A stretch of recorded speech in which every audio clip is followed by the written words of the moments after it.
Pada zaman dahulu, hiduplah sepasang kakek dan nenek di pondok kecil dekat hutan. Mereka hidup bahagia dan damai. Sayangnya, mereka tidak mempunyai anak. Pada suatu hari, ketika sang nenek membuat adonan kue di dapur, suaminya datang. Sayang, kau masak apa hari ini?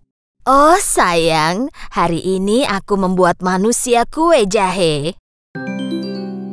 Sang nenek menguleni adonan dan membentuknya menjadi manusia kue jahe. Setelah memasukkan ke dalam oven, nenek itu duduk dan menunggu manusia kue jahe itu dipanggang. Saat tercium aroma lezat di seluruh dapur, sang nenek mengenakan sarung tangannya dan mengeluarkan kue jahe itu. Sekarang saatnya menghias. Nenek membuat mata dari kismis dan hidung yang lucu menggunakan permen. Lalu dia menggunakan krim untuk membuat rambut dan pakaian. Dan terakhir, nenek menggunakan ceri sebagai hiasan kancing baju. Sambil melihat hasil karyanya, nenek berkata, "Manusia kue jaheku terlihat cantik, tapi rasanya ada yang kurang." Nenek melihat kuenya lagi dan mulutnya. Aku lupa membuat mulutnya. Nenek menggambar mulut di wajah manusia kue jahe dengan krim. Oh iya, sekarang kau sudah lengkap manusia kue jaheku. Tiba-tiba terjadi sesuatu yang tidak terduga. Terima kasih. Tapi bagaimana mungkin kau bisa bicara? Manusia kue jahe tiba-tiba berdiri dan mulai berlari. Ya, dan aku bisa berlari juga. Manusia kue jahe melompat dari meja dapur ke kursi, lalu ke tanah dan mulai berlari cepat ke arah pintu dapur, lalu ke taman. Kembali! Kembali! Sang nenek berteriak. Manusia kue jahe mulai berbicara sambil berlari. Ya, larilah secepat yang kau bisa. Tak ada yang bisa menangkapku, karena aku manusia kue jahe. Sang nenek pergi ke taman dan mulai berlari mengejar manusia kue jahe. Kakek melihat keluar jendela dan melihat istrinya berlari lalu berteriak. Hei, kau mau lari kemana? Sang nenek menjawab suaminya sambil berlari. Manusia kue jaheku melarikan diri. Aku mencoba menangkapnya. Sang kakek kebingungan. Nenek terus berlari, tetapi manusia kue jahe sangatlah cepat. Rasanya mustahil bisa menangkapnya. Tak lama kemudian manusia kue jahe melewati sebuah peternakan. Sapi yang merumput melihatnya. Kuenya terlihat enak. Aku harus menangkap dan memakannya. Sapi itu juga mulai berlari mengejar manusia kue jahe. Tunggu, jangan lari. Aku akan memakanmu. Ya, larilah secepat yang kau bisa. Seorang nenek juga mencoba menangkapku, tapi tak ada yang berhasil karena aku manusia kue jahe. Sang nenek dan sapi berlari mengejar manusia kue jahe. Dan kali ini, seekor babi melihat manusia kue jahe itu. Manusia kue jahe, cocok dengan lidahku. Tunggu, akan kutangkap kau. Manusia kue jahe menjawab sang babi sambil berlari. Ya, larilah secepat yang kau bisa. Seorang nenek dan seekor sapi juga mencoba menangkapku. Tapi tak ada yang berhasil karena aku manusia kue jahe. Saat berlari, manusia kue jahe di depan, disusul nenek, sapi, dan babi. Seekor ayam yang sedang mencari makanan melihat manusia kue jahe. Pak, itu harus jadi makan siangku. Jadi ayam pun ikut mengejar. Larilah sepuasmu, manusia kue jahe. Aku akan menangkapmu. Pak. Ya, larilah secepat yang kau bisa. Seorang nenek, seekor sapi, dan babi tak bisa menangkapku. Tidak juga kau. Tak ada yang bisa, karena aku manusia kue jahe. Manusia kue jahe berlari paling depan disusul oleh nenek, sapi, babi, dan ayam. Mereka semua terus berlari. Tetapi manusia kue jahe semakin jauh di depan yang lain. Manusia kue jahe sangat senang dan bangga akan dirinya sendiri. Aku adalah manusia kue jahe tercepat dan terpintar di dunia. Iya, itulah aku. Tidak ada yang dapat menangkapku karena aku manusia kue jahe. Saat ia memandang jauh ke depan, manusia kue jahe melihat bahwa dia menuju ke sebuah sungai. Dan dia berhenti, karena dia tahu bahwa air bisa membuatnya hancur. Oh, tidak. Sekarang bagaimana? Nenek, sapi, babi, dan ayam semakin dekat sekarang. Tepat saat itu, seekor rubah licik muncul dari balik pohon. Aku bisa berenang. Jika kau mau, aku bisa membantumu. Manusia kue jahe berpikir. Bagaimana jika kau nanti memakanku? Kau tak perlu khawatir. Aku tak ingin memakanmu. Aku hanya ingin membantumu menyeberang. Manusia kue jahe percaya kepada rubah licik itu dan melompat ke atas ekornya, lalu berpegangan sekuat mungkin. Rubah melompat ke sungai dan mulai berenang. Sementara itu, nenek, sapi, babi, dan ayam tiba di tepi sungai dan melihat manusia kue jahe menyeberangi sungai di atas punggung seekor rubah. Mereka melihatnya pergi dengan tak berdaya, karena tahu bahwa mereka tak bisa menangkapnya lagi. Sungai mulai bertambah dalam dan airnya mulai naik. Hei, rubah, naikkan ekormu. Aku hampir saja basah. Naiklah ke atas punggungku, lebih aman di sana. Manusia kue jahe melompat ke punggung rubah. Mereka berenang, tetapi air sungai bertambah dalam. Punggung rubah mulai tenggelam di dalam air. Aku takut kau akan basah. Kenapa tak lompat ke atas kepalaku? Di sana lebih tinggi. Manusia kue jahe naik ke kepala rubah. Rubah melanjutkan rencana dan membenamkan kepalanya ke dalam air. Airnya naik semakin tinggi. Kenapa kau tak naik ke atas hidungku? Di sana lebih tinggi. Manusia kue jahe naik ke atas hidung rubah. Tepat saat mereka akan mendekati tepi sungai, rubah menggoyangkan hidungnya dan melempar manusia kue jahe ke udara, lalu membuka mulutnya. Manusia kue jahe akan jatuh ke dalam mulut rubah dan rubah akan memakannya. Tapi gagal. Saat manusia kue jahe di udara, seekor burung gagak terbang di atas mereka, menangkap manusia kue jahe dengan paruhnya. Rubah hanya berdiri melihat hal itu dengan mulut terbuka. Manusia kue jahe menunggu sang gagak terbang lebih jauh, lalu bertanya, "Apa burung gagak memakan kue?" Saat burung gagak membuka paruhnya untuk menjawab, manusia kue jahe jatuh dan mulai berlari secepat mungkin.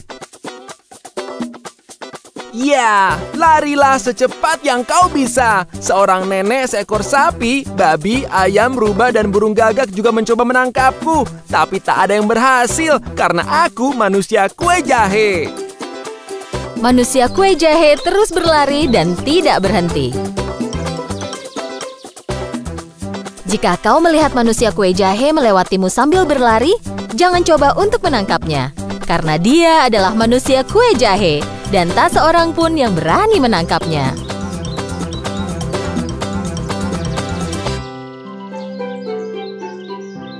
Di sebuah hutan, hiduplah seekor tikus kecil. Ia sangat takut akan rubah, serigala, dan bahkan dirinya sendiri. Bahkan jika angin bertiup dan ranting berderak, ia segera mencari lubang untuk sembunyi. Karena itu, semua hewan kecil mengolok-oloknya. Penakut sekali dia. Kau bahkan takut terhadap angin. Kau memang penakut. Kau memang penakut. Kau memang penakut. Pada suatu hari, tikus mengumpulkan keberaniannya dan pergi menemui raja hutan, sang singa. Singa baru saja selesai makan siang. Ia sedang tidur siang di depan guanya.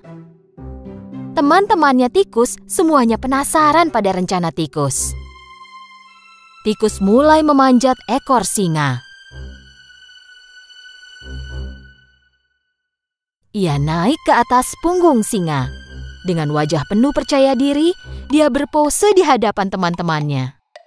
Meskipun sangat takut, ia melakukan semua rencananya sehingga ketakutannya tidak terlihat. Tepat pada saat itu, singa bangun.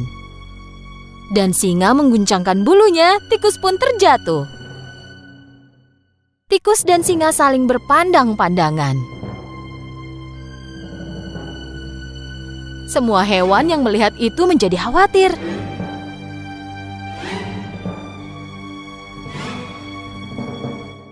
Oh tidak, singa akan menelan tikus itu. Nekat sekali, berani sekali. Apa yang kau lakukan di punggungku? Raja hutan, tolong jangan makan aku. Aku hewan yang paling takut dan paling rentan dari semua hewan. Sepanjang hidupku aku selalu ketakutan. Bahkan jika sehelai daun jatuh dari pohon pun aku takut. Aku sudah capek ketakutan terus. Aku ingin menyingkirkan rasa takut ini. Kau kan raja hutan ini. Satu auman besar darimu maka semua hewan takut kepadamu. Maukah kau melindungiku? Singa mendengarkan tikus dengan diam. Tikus penasaran apa jawaban dari sang singa.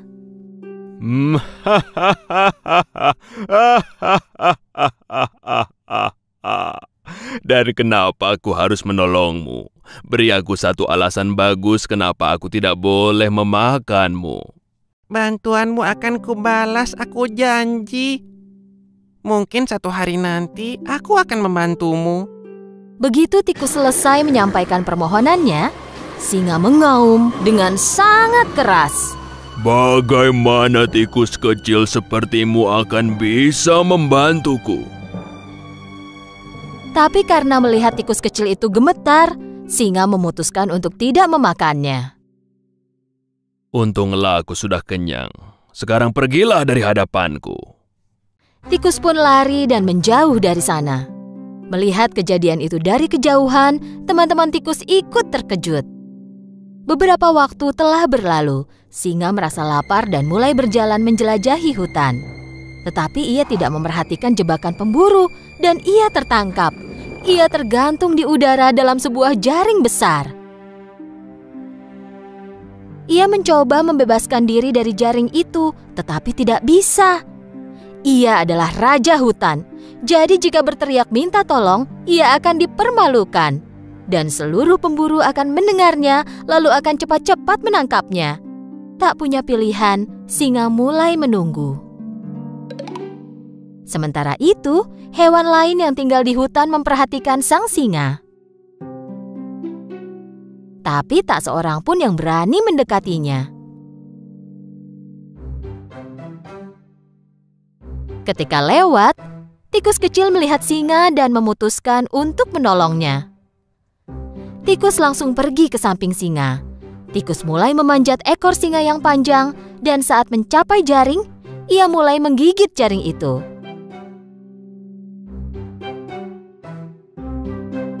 Pada saat itu, kelinci berlari di samping mereka. Hai teman, cepatlah, para pemburu segera datang. Hewan-hewan lain yang berkumpul tiba-tiba mulai berlari ketika mendengar kata pemburu. Tapi tikus terus menggigiti jaring dengan tekun. Akhirnya, jaring itu robek dan singa jatuh lalu terbebas. Ayo, lompatlah ke punggungku, kita pergi dari sini. Tikus melompat ke punggung singa dan mereka melarikan diri. Singa yang terengah-engah tiba di depan guanya. Dia berlutut dan tikus pun melompat turun.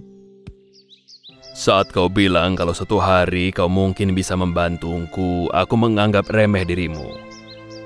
Kupikir kau hanyalah tikus kecil yang tidak berguna, tetapi kau menyelamatkan nyawaku. Terima kasih. Kehormatan bagi saya, Raja.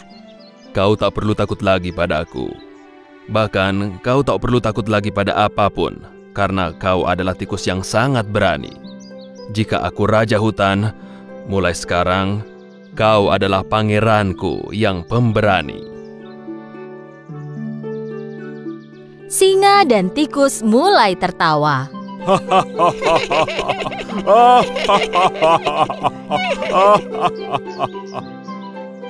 Semua hewan yang menyaksikan kejadian itu dari jauh mulai keluar dan bertepuk tangan untuk tikus pemberani itu. Singa dan tikus menjadi sahabat, dan hutan kini damai selamanya.